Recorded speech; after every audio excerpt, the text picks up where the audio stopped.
Welcome to the Equine Energy Medicine Podcast with your host, Audrey McLaughlin. Hey friends, today we're talking about general nutrition for your horses. We are talking about feeding a horse how it's evolutionarily meant to eat so that you don't have the typical quote unquote horse problems.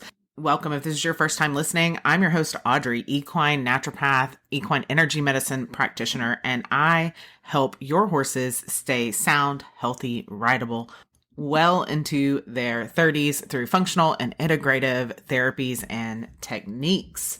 So today we're talking about general horse nutrition. If you hang out with me on TikTok, then that's the primary thing that I'm asked about. We don't talk a ton about energetic therapies or functional and integrative therapies. We do a little bit, but primarily we're talking about nutrition, and with good reason. Nutrition is the foundation. It is everything in which your horse's longevity, performance, endurance, soundness, saneness, it all sits on the foundation of nutrition. Let's think about that quote I said just at the top of the episode, roughly 1 minute ago. I said, if you feed a horse like a horse is meant to eat, like a horse is evolutionarily meant to eat, then you won't have those typical horse problems. Now, what kind of horse problems am I talking about? I'm talking about thin soles. I'm talking about ulcers. I'm talking about metabolic resistance. I'm talking about insulin resistance. I'm talking about cushingoid horses. I'm talking about horses with osteoarthritis way before osteoarthritis should ever even be, in the picture. I'm talking about horses that have growth issues and difficulty maintaining weight and all of the things that horses have that are a product of modern horsekeeping. And the primary part of modern horsekeeping that these are directly caused by is nutrition. Nutrition is at least one root cause for every physical and mental expression of health, of disease.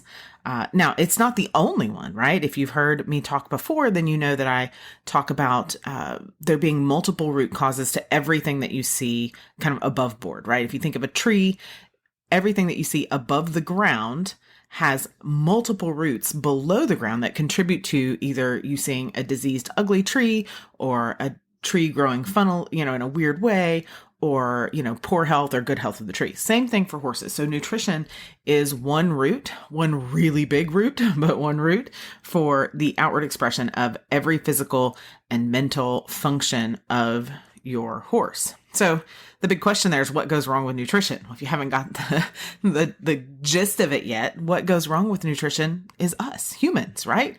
We overfeed, we underfeed, we feed imbalanced. We fatten horses up with rancid oils. We spray their feed with pesticides and herbicides. We over-medicate. We use chemical dewormers way too frequently. We over-vaccinate. We use anti-inflammatories, antibiotics, steroids, not to mention that we feed nutritionally potent grasses and mixes that were not designed for horses, that are not evolutionarily appropriate for horses. They're actually designed to increase the production of milk and beef in cattle, and they tend to be difficult for horses to digest. Now, despite all of that, I will say I have the privilege of talking to hundreds of different horse owners one-on-one each and every month, and I can say without a shadow of a doubt that horse owners want to do what's best for their horses by and large, right? I'd say 99% of horse owners want to do what's best for their horses. And, our horses, in spite of our mistakes, can do a pretty good job of adapting to these insanely unnatural nutrition programs that we put them on. But now, what happens though, over time, we develop problems because we're feeding a horse, not like a horse, right? And I kind of took that quote and mixed it up from a quote that you may have heard before, where if you feed a donkey or a mule like a horse, then you'll have horse problems. Well, the funny thing is the same thing is true for our horses. The exact same thing. Some of our most common horse issues: ulcers, gastritis, indigestion, protein absorption issues, poor immunity, GI infections, parasitic infections that are increased, toxicities of various kinds tend to come from a couple of different places: overfeeding, concentrated processed grains, overfeeding or feeding a high starch diet, overfeeding sugars, overfeeding protein, right? Overfeeding cereal grains, which lead to minerals being unable to be absorbed.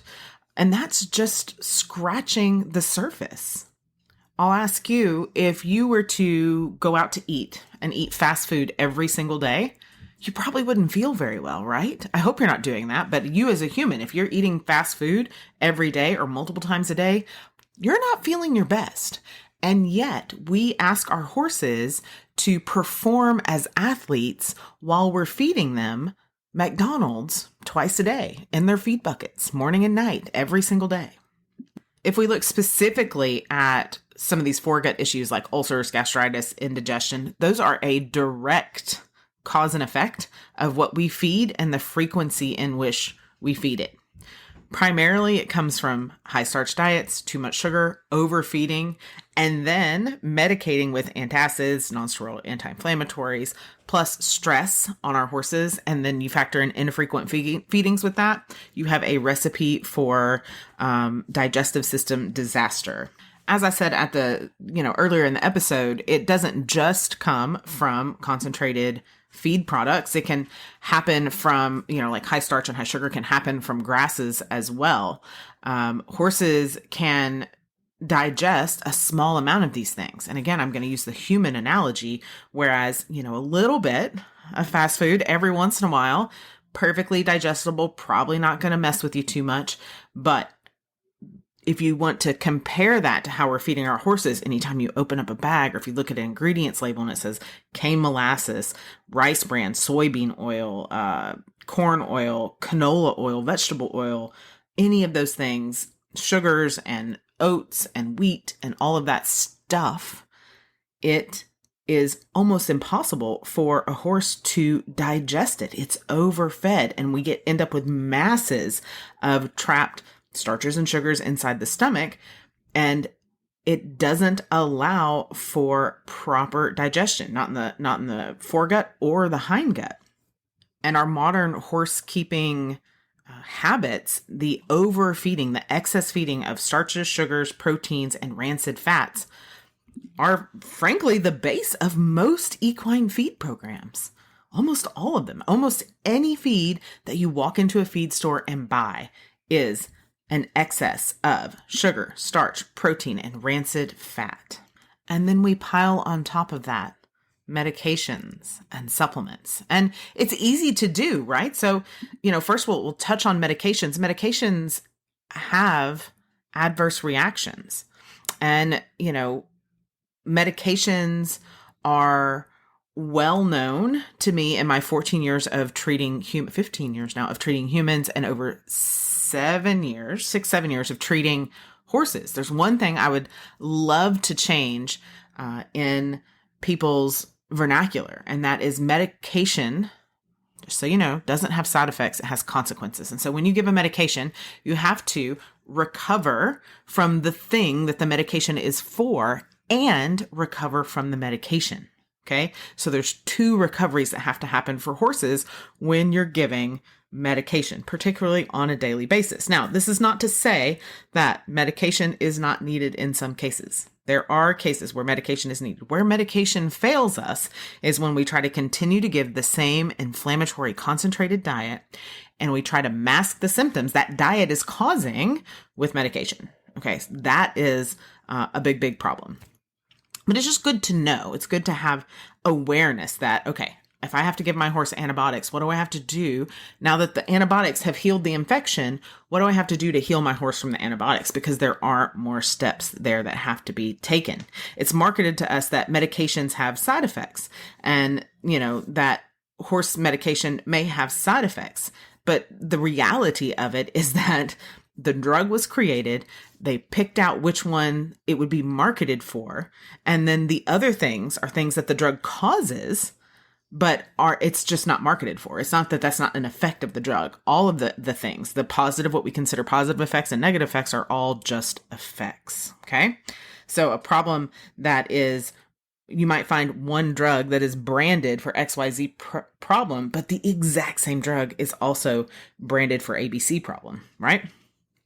But the long-term use of medications, again, kind of shifting back to the chronic use of medications, is a direct conflict with healthy digestion. Healthy digestion is the building block of a horse's soundness, performance, saneness, all of those things.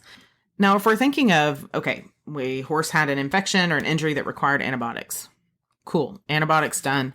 Horses healed. Now we have to heal the horse from the antibiotic, right? So if we think of that along the same lines of a medication that is kind of given forever, right? What do you think happens when we have continual use of nonsteroidal anti-inflammatory medications? Things like Equiox, Previcox, or Bute.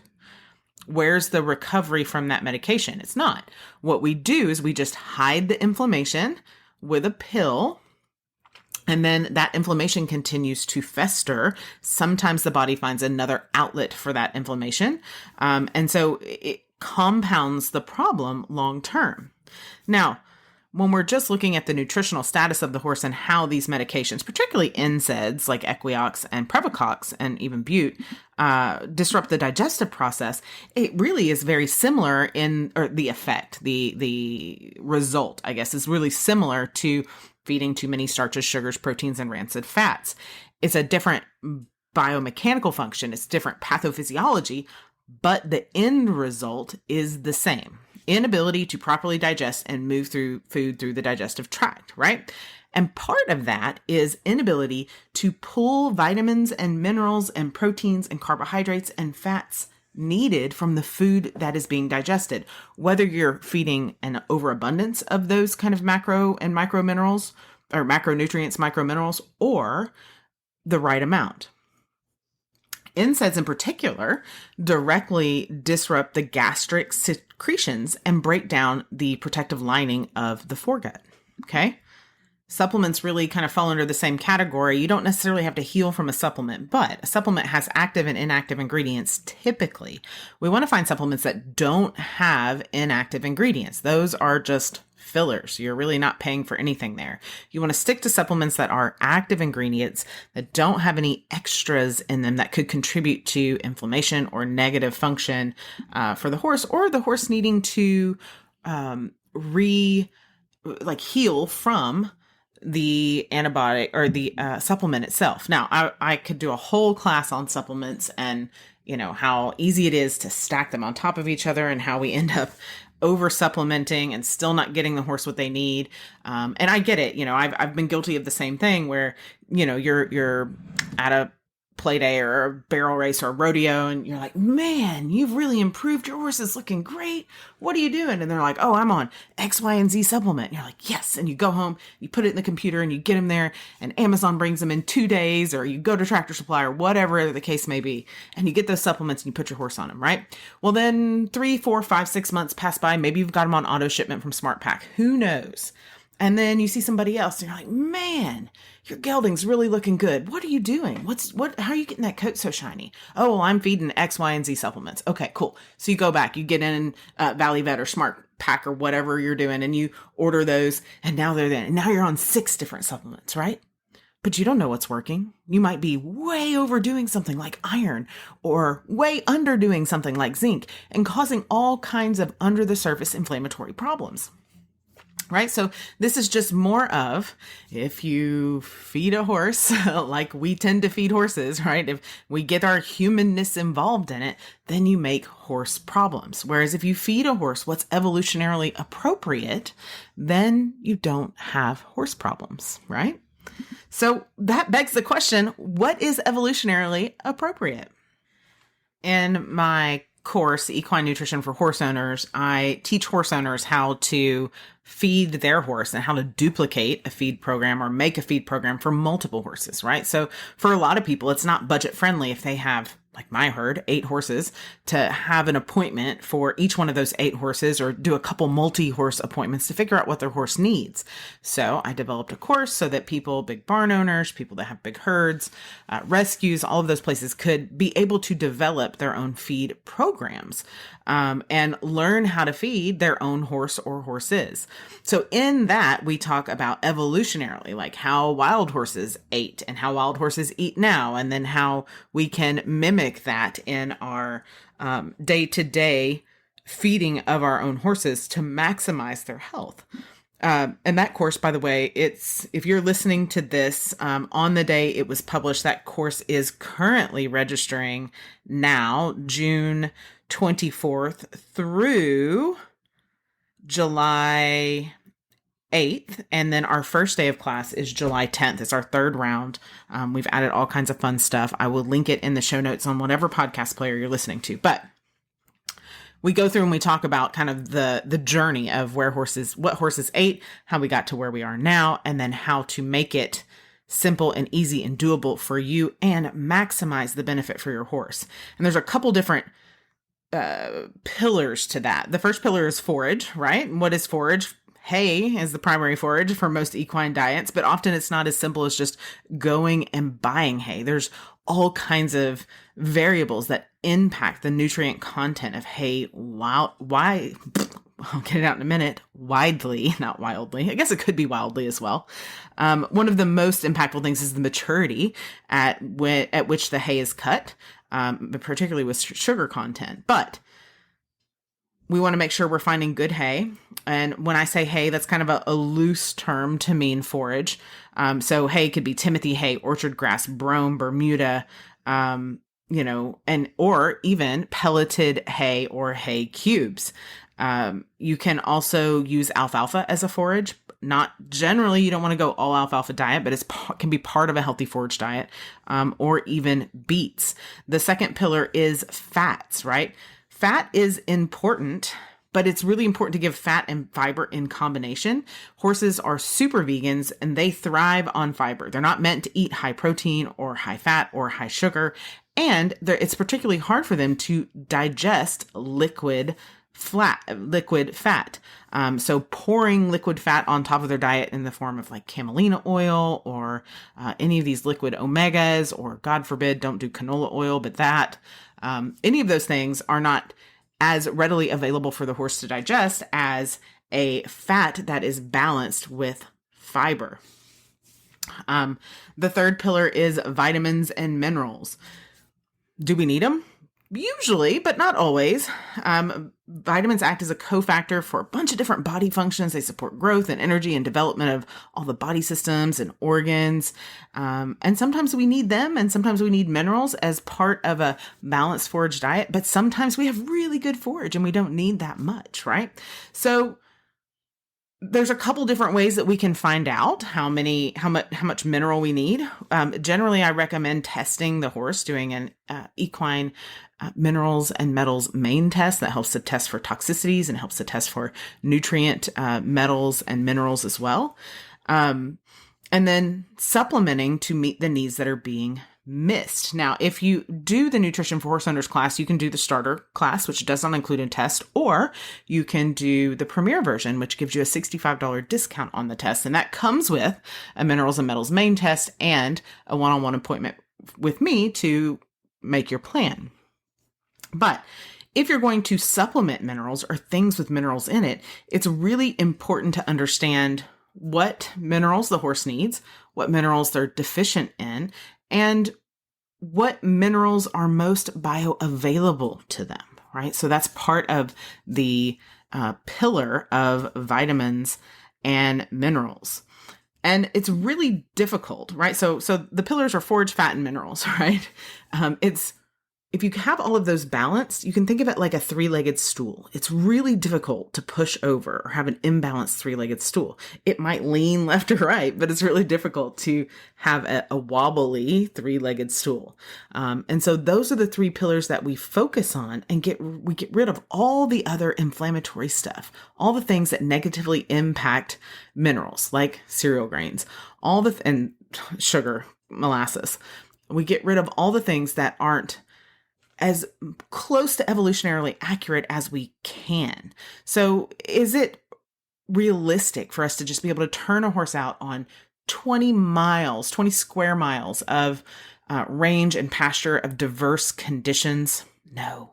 So we have to recreate that as best we can in our own environment. And when you do, you will see peak athletic performance, you will see longevity, you will see soundness, you will see saneness in your horses that is unmatched and uncomparable to any feed program that you can possibly do. So, a few points to wrap this up. The last thing I want to do is tell you if you're wondering where to start. Audrey, I know I want to make a change in my horse's feed program. I need to know where to start. The first place to start is to assess where you are. Get all your minerals, look at all your supplements, look at the labels. Get your feedback. And don't look at the guaranteed analysis. And I'm going to do a whole episode on guaranteed analysis and why they don't mean crap. They're not worth the paper they're printed on. But throw away the guaranteed analysis. Look at the ingredients of the feed. What is in the feed, okay? And then that's the first place you start, right? And then we need to look at how we can balance that with forage, how we can start to wean off of that feed and onto forage. And the biggest mistake most people make is they assume if I'm on 3 pounds of whatever concentrated senior feed a day, then all I need are 3 pounds of alfalfa and Timothy pellets and we'll be good to go. No, that is not correct. There is a higher caloric density and a higher inflammation density in the concentrated feed product than there is in the forage. Especially at first, you're going to have to give more of that forage than you were the concentrated feed product. But the first thing I want you to do is figure out where you're at. If you want to make the transition based on what you've heard in this episode, totally fine. If you want to reach out and have a one-on-one and we can just create a quick nutrition plan, that is also fine, very affordable. And then lastly, if you want to join us for Equine Nutrition for Horse Owners and dive deep into 6 separate modules of exactly what your horse needs, how to make a forage diet, how to transition to a forage diet, and how to recreate it for others, plus all the fun benefits. We have all of my top protocols for chronic issues that we see over and over and over again in the horse industry, these human-created issues. We talk about the supplement trap, so how to make sure you're not wasting money on a bunch of supplements that aren't doing you or your horse any favors. And then this time, if you're an early bird registrant, so if you register before the 4th of July, then you'll also get access to my upcoming EPM class, which will cover EPM nutrition, protocols, and rehab. And we are doing a DIY fecal test as a bonus for this group as well. So hopefully this episode has given you some insight into what horses eat, general nutrition for your horses. And if you're interested, I hope you join me for Equine Nutrition for Horse Owners. As always, if you have any questions, I'd love for you to go to equineenergymed.com, click the little contact button, send me a question, come hang out with me on TikTok. I'm trying to do better about being on Instagram. And then stay tuned. Next episode, we're going to talk about tying up. And then episode after that, we'll talk about those darn guaranteed analysis tags that are the bane of my existence. No, I'm kidding. All right. Thank you again for listening. I'll see you next time. Thanks for listening to the Equine Energy Medicine Podcast. Ratings and reviews are always appreciated. We'll catch you in the next episode.